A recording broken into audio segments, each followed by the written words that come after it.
Madame, Monsieur, bonjour, bienvenue sur votre chaîne Feb Media TV. L'actualité en continu sur l'Afrique et dans le monde. La Chine subit d'intenses pressions diplomatiques, pour ne pas être la bouée de sauvetage d'une Russie frappée, par une myriade de sanctions depuis son invasion de l'Ukraine. Cependant, Pékin hésite à lâcher Moscou.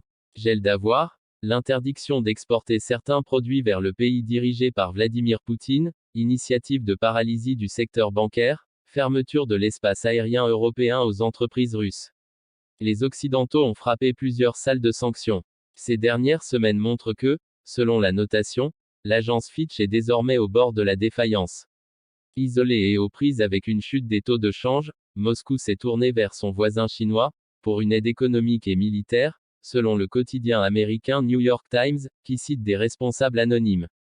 La Chine semble avoir répondu au moins partiellement positivement, mais il est difficile de trouver un équilibre entre son amitié avec la Russie, et son désir d'éviter les réprimandes internationales, car elle pourrait même devenir la cible de sanctions occidentales.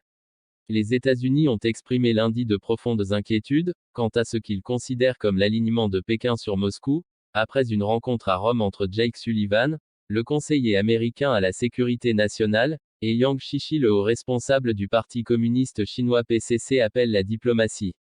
Depuis le début de l'invasion, la Chine a refusé de condamner ouvertement l'opération russe, et a salué la semaine dernière une amitié avec la Russie comme solide comme le roc. Une position difficile, alors que les images des bombardements en Ukraine, et des centaines de milliers de réfugiés fuyant les combats, suscitent une grande émotion internationale.